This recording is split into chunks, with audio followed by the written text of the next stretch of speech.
নতুন বাংলাদেশ গড়ার একটা স্বপ্ন তৈরি হয়েছে। এটি কিন্তু কখনো ছিল না। আমরা দীর্ঘদিন দেখেছি 1971 থেকে আমি তো ছিলাম, তখন আমি ইন্টারমিডিয়েটের ছাত্র। যখন স্বাধীনতা হয় বয়স কত? আমি 1950-এ জন্ম, বর্তমান 75, 75।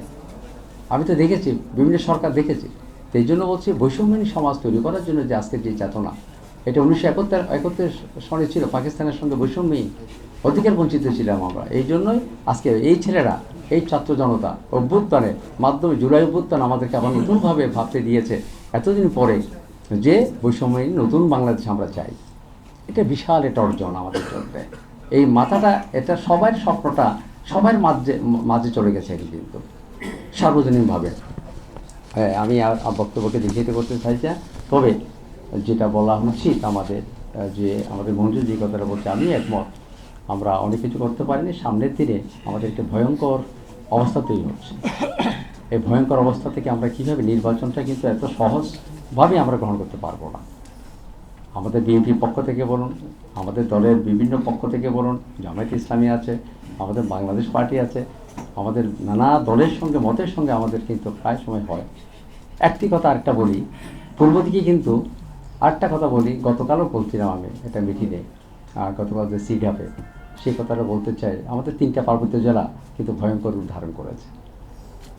সেখানে জানেন যে জম্মু স্টেট তৈরি করার জন্য সেখানে একটা নতুনভাবে একটা স্বপ্ন তৈরি হচ্ছে।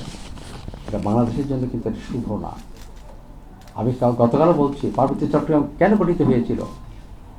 আমরা পার্বত্য চট্টগ্রাম গঠন করেছিলাম যে পার্বত্য চট্টগ্রামের শান্তি আনয়নের জন্যে, তাদের সুখ দুঃখ তারা যাতে না থাকে সেখানে নজর দেওয়ার জন্যে, তাদের উন্নয়নের জন্যে, এবং নানাবিধ তাদের কাজগুলো করার জন্য। কেন? এটা সরকারের দায়িত্ব।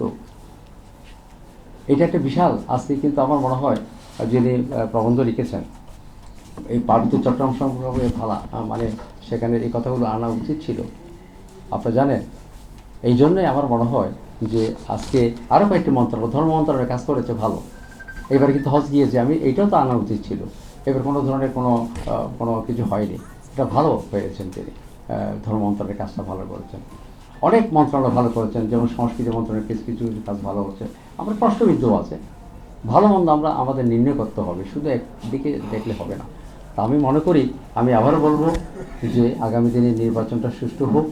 আমি প্রধান ডক্টর প্রফেসর ইউনূস সরকারকে বলবো, এখন আমাদের মধ্যে আছে, আমাদের আসিফ নজরুল সাহেব আছেন, এবং যারা আছেন উপদেষ্টা মহোদয় আছেন, তাদের কাছে আমরা প্রায় সময় বলি, আমিও বলি। আপনারা জানেন যে গতবার সেদিন আমরা বিএনপির পক্ষ থেকে চায়না গেলাম, 9 সদস্য বিশিষ্ট একটা বিশাল কমিশন। আমরা চায়নার সঙ্গে একটা ভালো সম্পর্ক করতে চেয়েছিলাম, তার ইতিবাচক আমি দেখেছি, তার রোডম্যাপ তৈরি করছে, এটা আমাদের জন্য একটা ভালো। তো এগুলো আমার মনে হয় অনেক কিছু আমাদের জন্য পরিবর্তন করতে হবে। আজকে এখানে যে হসপিটালের কথা বলছে, এখানে আসছে চায়নারা করতে দিচ্ছে। তো নতুন বাংলাদেশের নতুন রূপরেখা হবে। জুলাই অভ্যুত্থান সনদটা যদি সামনে রেখে দর্পণের মতো বাংলাদেশের ম্যাপ, জুলাই সনদের ম্যাপ, একদিকে থাকবে বাংলাদেশের ভৌগোলিক সীমারেখার ম্যাপ, আরেকদিকে থাকবে জুলাই সনদের ম্যাপ। এই ম্যাপ নিয়ে যদি আমরা চলি, বাংলাদেশ নতুন বাংলাদেশ তৈরি হবে, আমাদের আশা আকাঙ্ক্ষা পূর্ণ হবে।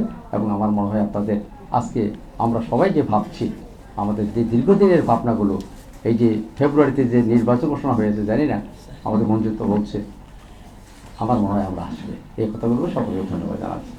অনেক ধন্যবাদ সুকমল বলবো আপনাকে। আমরা অলরেডি আমি খুবই